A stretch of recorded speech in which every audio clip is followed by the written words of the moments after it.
Hello दोस्तों, मैं doctor जम्मिल। आज आप लोगों को बहुत इंटरेस्टिंग केस के बारे में बताऊंगा। केस हमारा चालू होगा नोज़िया वोमिटिंग से और इसका एंड होगा पॉइजन के ऊपर। तो दोस्तों, कभी अगर आप इमरजेंसी में ड्यूटी कर रहे हैं या आप आईसीयू में हैं और आपके इमरजेंसी में कोई पेशेंट आया नोज़िया वोमिटिंग और लूज मोशन की कंप्लेंट लेके, साथ में पेशेंट को परिस्पेशन भी होता है, तो जो भी जूनियर आपको बोलेगा सर पेशेंट एक्यूट गैस्ट्रोएंटेराइटिस लग रहा है, तो आप बोलेंगे बेटा सिम्प्टोमेटिक मेडिसिन दे दो, फ्लोक्सिन और इंडाजोल लगा दो और आईवी फ्लूइड्स दे दो, पेंटॉप ओंडम दे दो। के ट्रीटमेंट देने के बाद भी पेशेंट को रिलीफ नहीं मिलेगा और जब आपका जूनियर आपको कॉल करके बोलेगा कि सर ये पेशेंट को अभी तक रिलीफ नहीं मिल रहा है, अभी क्या करना आगे, तो आप पेशेंट को जाके देखेंगे। आप देखेंगे पेशेंट को नोज़िया वोमिटिंग है, पेशेंट को लूज मोशन भी है, पेशेंट को सीक्रेशंस आ रहे हैं बहुत ज़्यादा और पेशेंट को परिस्पेशन है। आपके भी दिमाग में डायग्नोसिस आएगा पेशेंट को डिहाइड्रेशन की वजह से वही एक्यूट गैस्ट्रोएंटेराइटिस है पेशेंट को, तो सबसे पहला डायग्नोसिस आपका जिसमें बनेगा एक्यूट गैस्ट्रोएंटेराइटिस ही बनेगा। लेकिन जब आपकी नज़र मॉनिटर के ऊपर जाएगी तो आप देख रहे हैं कि पेशेंट का जो पल्स रेट है 40 to 45 चल रहा है, लेकिन ये पेशेंट परिस्पेशन कर रहा है, पेशेंट शोक में है, पेशेंट का बीपी भी कम है, तो इस कंडीशन में पेशेंट को टेकीकार्डिया होना चाहिए। लेकिन यहाँ पे जो पेशेंट का जो है ब्रेडीकार्डिया है। उसके बाद आप पेशेंट की पिपिल देखेंगे तो पिपिल जो है आपको पेशेंट की कॉन्स्ट्रिक्ट देखने मिलेगी। पिपिल नॉर्मल नहीं है, कॉन्स्ट्रिक्टेड पिपिल, पिन पॉइंटेड पिपिल है, पेशेंट परिस्पेशन कर रहा है, पेशेंट का पल्स रेट 40-45 के अराउंड चल रहा है, बीपी 90/60 है, सेचुरेशन नॉर्मल रूम एयर पे। तो उसके बाद आप सोचेंगे कि लूज मोशन के मरीज में पल्स रेट कम कैसे हो सकता है, क्योंकि लूज मोशन का मरीज जो होता है शोक में पेशेंट परिस्पेशन कर रहा है, पेशेंट का पल्स रेट ज़्यादा होना चाहिए, पेशेंट को टेकीकार्डिया है। उसके बाद आपका दिमाग चलेगा, आप पेशेंट की डीडीज बनाना चालू करेंगे। डीडीज मतलब डिफरेंशियल डायग्नोसिस क्या हो सकते हैं। तो दोस्तों, फिर आप मरीज के घर वालों से पूछेंगे कि बताइए मरीज को आपने कुछ दवाई तो नहीं ली, मरीज ने कुछ पिया तो नहीं घर पे। फिर मरीज का अटेंडर बोलेंगे जी सर हम घर बाहर काम करने गए थे, घर आए जब भी हमें गफलत कंडीशन मिली, उल्टी कर रही थी घर पे और पास में दवाई का डब्बा पड़ा हुआ था, तो सकता है इसने पॉइजन लिया हो। तो दोस्तों, इसी कंडीशन में कोई मरीज आता है तो सबसे इंडिया में सबसे कॉमन कोज कौन कौन से पॉइजन हो सकते हैं। सबसे कॉमन पॉइजन होता है हाउस होल्ड जो यूज़ किए जाते हैं घर में आजकल, वो कौन कौन से पॉइजन है। तो दोस्तों, उनमें हो सकता है हमारा कॉमन जो पॉइजन होता है ओपीपी, प्रोनोफॉस्फोरस पॉइजन हो सकता है, सेल्फोस पॉइजन हो सकता है, चूहा मार हो सकती है हमारी, और एसिड हो सकते हैं। जो पेशेंट आपके पास नोज़िया वोमिटिंग लूज मोशन की कंप्लेंट लेके आया था, वो अभी आपका मेडिकल लीगल केस में कन्वर्ट हो रहा है, क्योंकि पेशेंट का पल्स रेट कम है, पिपिल कॉन्स्ट्रिक्टेड है, तो हो सकता है पेशेंट ने ओपीपी पॉइजन लिया हो। अटेंडर बताते नहीं बहुत बारी चीज़, वो चाहते हैं कि पेशेंट की एमएलसी वगैरह ना हो, इसलिए। तो आपने पहले लूज मोशन का ट्रीटमेंट किया, पेशेंट को रिलीफ ना मिला, फिर आपने उसे अच्छे से देखा, फिर पेशेंट की आपने पिपिल देखी और पेशेंट का आपने सीक्रेशन देखा बहुत ज़्यादा आ रहे हैं और पेशेंट को स्मेल आ रही थी, तो आपका माइंड चेंज हुआ, आपने डीडी बनाई और पेशेंट को लास्ट पेशेंट पॉइजन का है। तो जब से कॉमन पॉइजन जो यूज़ होते हैं मैंने आप लोगों को बता दी, ओपीपी, सेल्फोस, चूहामर और एसिड। तो जो ऑर्गेनोफॉस्फेट पॉइजन जो दोस्तों होता है वो फसल में कीटनाशक को मारने के लिए यूज़ किया जाता है, तो इसलिए घर में बहुत ज़्यादा पाया जाता है। आजकल किसान में गांव में हर घर में देखने मिलेगा आपको, हाउस होल्ड यूज़ में आता है ऑर्गेनोफॉस्फेट पॉइजन, खेत में छिड़काव के लिए इसका यूज़ करते हैं। सेकंड जो पॉइजन होता है वो होता है मोस्ट कॉमन जो घर में पाया जाता है, होता है सेल्फोस। सेल्फोस की गोलियां घर में रखी रहती है, अनाज के अंदर रखते हैं गोलियों को, ताकि गेहूं के अंदर ये खराब ना हो, कुछ फंगस वगैरह ना लगे। जो सेल्फोस है टेबलेट फॉर्म में भी आता है और ये पाउडर फॉर्म में भी सेल्फोस मिलता है।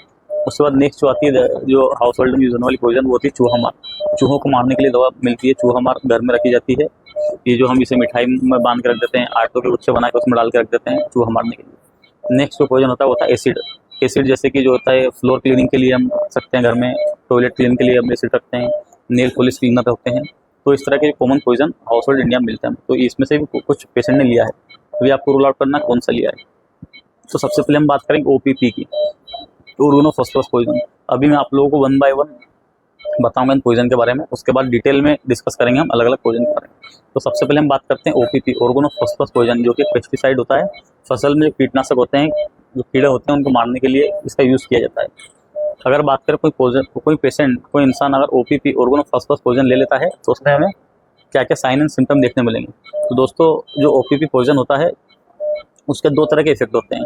एक होता है मस्कुलिनिक इफेक्ट, एक होता है निकोटाइनिक इफेक्ट। जो मस्कुलिनिक इफेक्ट होता है, अगर किसी पेशेंट को मस्कुलिनिक इफेक्ट आता है उसमें, तो पेशेंट को जो सिम्टम आएंगे उसे आप स्लज, एक न्यूमोनिक होता है उससे याद रख सकते हैं। स्लज मतलब पेशेंट को उससे सेलाइवेशन हो सकता है, एल से लेक्राइमेशन हो सकता है, यू से यूरिनेशन हो सकता है, डी से डिफिकेशन हो सकती है, जी से जीआई अपसेट हो सकता है, पेशेंट को लूज मोशंस हो सकते हैं, एब्डोमिनल पेन हो सकता है, एब्डोमिनल क्रैम्प्स हो सकते हैं, ये दिक्कत हो सकती है, और इसे इमेसिस हो सकता है। तो इसे मस्कुलर इफेक्ट जो होता है उसे आप स्लज से याद रख सकते हैं, ये हो सकता है उसमें। सेकंड इसका इफेक्ट होता है निकोटाइनिक इफेक्ट। निकोटिनिक इफेक्ट में पेशेंट को हाइपरटेंशन हो सकता है, पेशेंट को पैरालिसिस हो सकता है, उसके बाद पेशेंट को इसमें मसल वीकनेस हो सकती है दोस्तों। ये कुछ चीज़ें हमें देखने मिलती है इसमें साइन एंड सिम्टम में।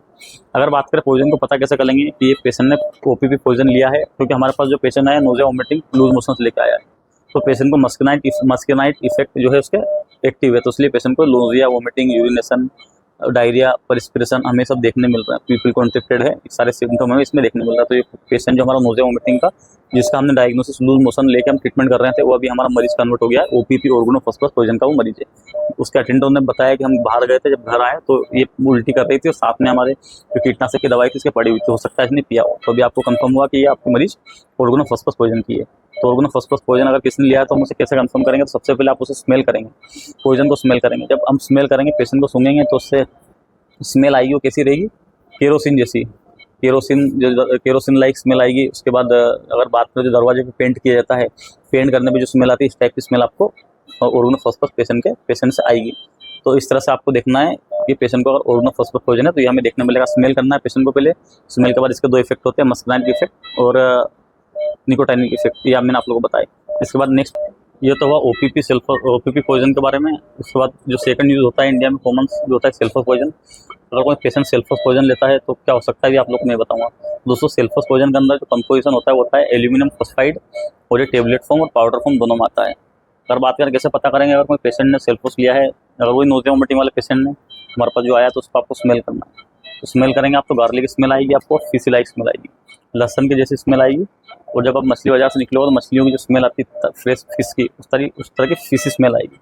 अगर बात करें साइन एंड सिम्टम क्या देखने मिलेंगे, तो वही पेशेंट को एब्डोमिनल डिस्कम्फर्ट होगा, बहुत ज़्यादा नोजिया वोमिटिंग होगा, पेशेंट को ईसीजी में चेंजेस आ सकते हैं। जो सल्फोस पॉइजन होता है, जो एल्यूमिनियम फास्फाइड होता है, वो हार्ट पे बहुत जल्दी काम करता है। जब भी कोई पेशेंट सल्फोस पॉइजन लेता है तो ये जो पेट के अंदर जाता है, पेट के अंदर जाने के बाद इससे गैस निकलती है जिसे हम फॉस्फिन गैस बोलते हैं। फॉस्फिन गैस क्या करती है, या हार्ट पे इफेक्ट करती है और एरिथमियास कराती है। तो जब भी हम ईसीजी करेंगे तो ईसीजी का बहुत बड़ा रोल है सल्फोस वाले पॉइजन में। ईसीजी में पेशेंट को एरिथमियास देखने मिलेंगे। एरिथमियास का मतलब होता है हार्ट रेट का कम होना या ज़्यादा होना। आर इंटरवल की जो गैप है नॉर्मली अगर इतनी है तो कम ज़्यादा होगी, हार्ट रेट इरेगुलर हो सकती है, पेशेंट को एमआई हो सकता है, पोटेशियम का लेवल बहुत ज़्यादा बढ़ सकता है। ये सारी चीज़ें हमें इसमें देखने मिल सकती है। तो अगर पेशेंट नोजिया वोमिटिंग से आया है और पेशेंट को आपको गार्लिक स्मेल मिल रही है, एब्डोमिनल डिस्कम्फर्ट है, तो ईसीजी में चेंजेस है, एरिथमियास है, तो आपको सल्फोस पॉइजन के बारे में सोचना है। नेक्स्ट पॉइजन आता है हाउस होल्ड में यूज़ किया जाता होता है रेड किलर चूहा मार दवा। चूहा मार दवा भी आजकल बहुत घरों में यूज़ की जाती है, वो तो इंडिया में क्या हर जगह घर में रखते हैं हम। अगर बात करें चूहा मार जो दवा होती है उसके अंदर कंपोजिशन क्या होता है, तो उसके अंदर जो कंपोजिशन होता है जिंक फास्फाइड, जिंक सल्फाइड और जिंक फास्फाइड और जिंक सल्फाइड। तो इसके अंदर जिंक फास्फाइड भी होता है जो कि हमारा सेल्फोस का कंपोजिशन है, क्योंकि चूहे जो होते हैं नॉर्मल दवा से कभी कभी नहीं मरते, जिंक फास्फाइड से, जिंक सल्फाइड से नहीं मरते, तो उसके अंदर जिंक फास्फाइड भी मिला दिया जाता है। तो ये चूहे होते हैं, चूहे तो मर जाते हैं उससे, लेकिन इंसान भी मर जाते हैं। आजकल चूहे तो कम मरते, चूहा मार से इंसान ज़्यादा मरने लगे। तो चूहा मार जो दवा होती है उसके अंदर जिंक फास्फाइड रहता है, तो ये सेल्फोस वाला कंटेंट होता है। अगर वही नोजिया वोमिटिंग वाला पेशेंट आपके पास अगर चूहा मार दवा की हिस्ट्री रहता है कि पन्नी पड़ी हुई थी, इस पर चूहा बना हुआ था, तो आपको उसको सोचना है पेशेंट ने रेड किलर लिया है जिसके अंदर कंपोजिशन हो सकता है जिंक फास्फाइड, जो कि एक सेल्फोस का काम करेगा। तो उसे आपको स्मेल करना है। स्मेल में आपको गार्लिक स्मेल आएगी या फिर फिश स्मेल आ सकती है। सिम्टम की अगर बात करें तो हम पेशेंट को नोजिया वोमिटिंग होगा, घबराहट होगी, पेन इन एब्डोमेन होगा और डिस्कम्फर्ट होगा। तो ये रेड कलर का कोई पेशेंट रहेगा तो आपको ये चीज़ें इसमें देखना है, जो नॉर्मली आपको सबसे पहले रूल आउट करना है। उसके बाद नेक्स्ट जो पॉइजन आता है दोस्तों होता है एसिड। एसिड जो होता है वेरी डेंजरस होता है। वो अगर कोई पेशेंट ले रहे तो इससे पेशेंट की जाना 90% चांसेस होते ही हैं इसमें, क्योंकि ये बहुत जगह पाया जाता है। जैसे कि जो एसिड होता है बहुत जगह घर में रखा रहता है, पेशेंट को लेब में रखा रहता है, H2SO4 के रूप में हम लेब में यूज़ करते हैं इसे। इसके बाद स्प्रिट पाया जाता है, जैसे हॉस्पिटल में हम लोग रखते हैं स्प्रिट की बोतल, वो एसिड ही है। उसके बाद बात करें तो बाथरूम में यूज़ किया जाता है एसिड को, फ्लोर क्लीनर के लिए यूज़ किया जाता है। उसके बाद जो होता है कि नेल पॉलिश रिमूवल के लिए एसिड का यूज़ किया जाता है। उससे कोई पी ले तो उससे भी पेशेंट को बहुत दिक्कत हो सकती है। इससे दिक्कत क्यों होती है, क्योंकि इसका पीएच बहुत कम होता है। ये जो एसिड होता है इसका पीएच 1 से 1.5 होता है। इसके कारण इससे पेशेंट को बहुत ज़्यादा प्रॉब्लम हो सकती है। अगर कोई पेशेंट एसिड पी का आएगा तो आपको क्या करना है, तो वही सबसे पहले आप पेशेंट को स्मेल करना है। जब आप स्मेल करेंगे इसे, कोई एसिड पेशेंट पी के आता है तो उसमें आपको पंजेट वाटर स्मेल आएगी, एक बहुत ही तीखी स्मेल आएगी जो कि आपकी नाक में लगेगी और आपको अजीब सा चरका महसूस होगा अंदर। तो जब भी कोई पेशेंट एसिड पी का आएगा, एसिड पॉइजन में आपको पंजेट स्मेल मिलेगी। पंजेट स्मेल मतलब एक तीखी स्मेल आएगी पेशेंट में जब भी आप स्मेल करेंगे। और एब्रेडेड स्किन एंड लिप्स मिलेंगे पेशेंट की जो स्किन है ओरल के म्यूकोसा की, वो एब्रेडेड हो जाएगी, लेसरेटेड स्किन हो जाएगी।